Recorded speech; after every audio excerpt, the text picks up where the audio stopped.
Hi, I'm John Kursky, and in this video, I'm going to show you how to use the Power Query Lint API in a Microsoft Fabric notebook.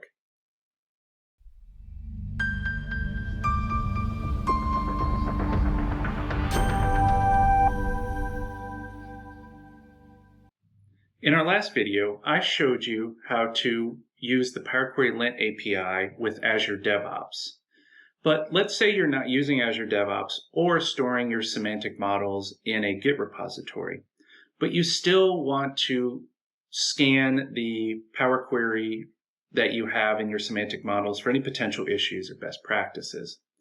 You can do that if you have Microsoft Fabric. You can actually do that in a Fabric notebook, and I'd like to show you that in this video.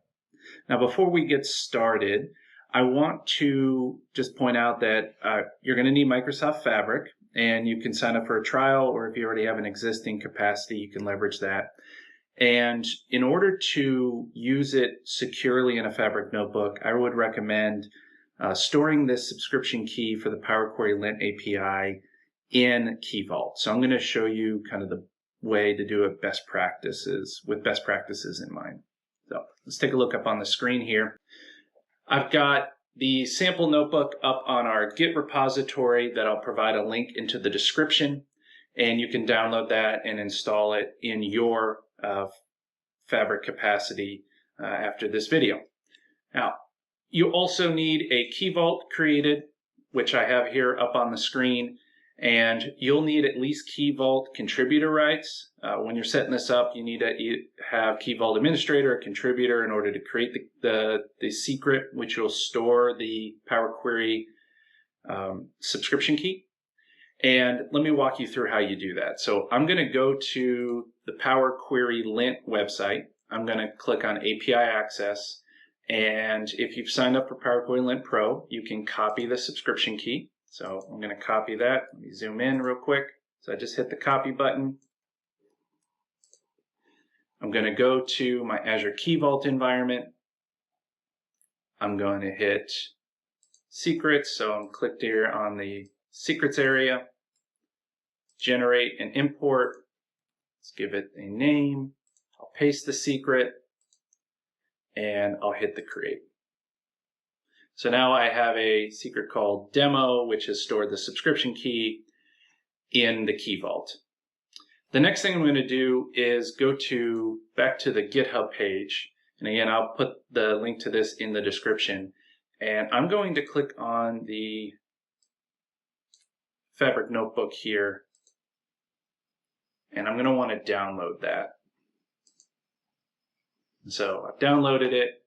And now I am going to go to a Microsoft Fabric workspace that I've already created, and I'm going to click the option to import. And you'll see there is an option for a notebook from this computer. So I'm going to go ahead and hit upload. I'm going to select the file I just downloaded, and you'll see it has been added. And I will want to click in here. Now there's a couple things you're going to need to update, and that is right here on the setup parameters area. We want to identify the workspace and also reference the secret for the subscription in Key Vault. So how do we do that? Well, first, the subscription key was called demo, or the secret was called demo. And if I navigate back to Key Vault and I go to the overview section,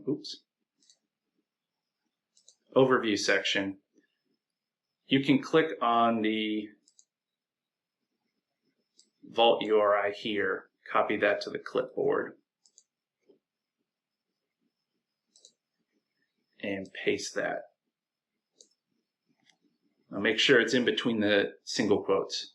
And then for the workspace ID, you can retrieve that from the URL of the workspace where your semantic models are stored. So for example, I've got a workspace here, and you would grab this workspace ID. So I'm going to grab that from the URL, copy that, paste that in. Now, before we execute this, I want to just go over the notebook because it's good to kind of understand what it's doing first. So at the very top, it's actually installing Semantic Link Labs and Tabulate for the output. Semantic Link Labs is a wonderful library that makes interacting with the Fabric capacity or the workspace a lot easier. And then I'm importing some libraries we'll need in order to structure the output when it's calling the API. Now, if I go down here, this defines the Python functions that are interacting with the API. And if I scroll down a little bit further, this is where we're actually getting the data sets. We also filter out the usage metrics report. That's not needed because that's a Microsoft generated semantic model that you can't update. And then it's going to connect to each one of those semantic models, grab the Power Query, and then call the PQ-Lint API to get the results. And if I scroll down a little bit further and zoom in, this is where it will output the results.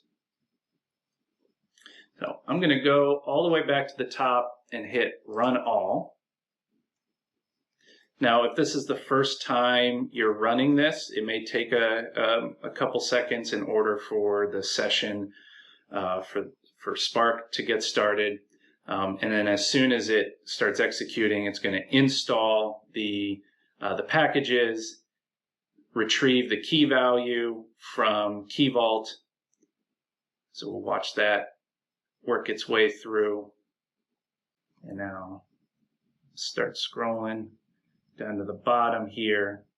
It is iterating through each of the semantic models. And in short, it will output the results. So you can see here that for this semantic model, for each one of the tables, it's outputting a table of information related to which best practices or potential issues it has found. And now it's gone to the next semantic model and outputted those as well. And at the very end, it provides an aggregate of any of the issues or best practices that is found.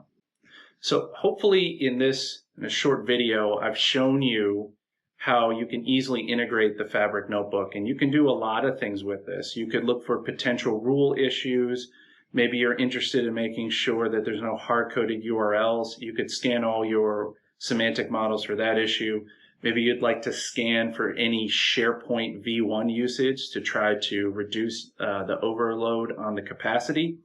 You could scan the semantic models for that using the Power Query Lint API.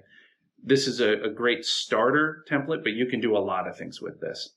So I hope you enjoyed this video. I hope you learned something. Please subscribe and stay tuned for more videos on rules that are available in Power Query Lint, as well as features that we'll be rolling out in the coming weeks.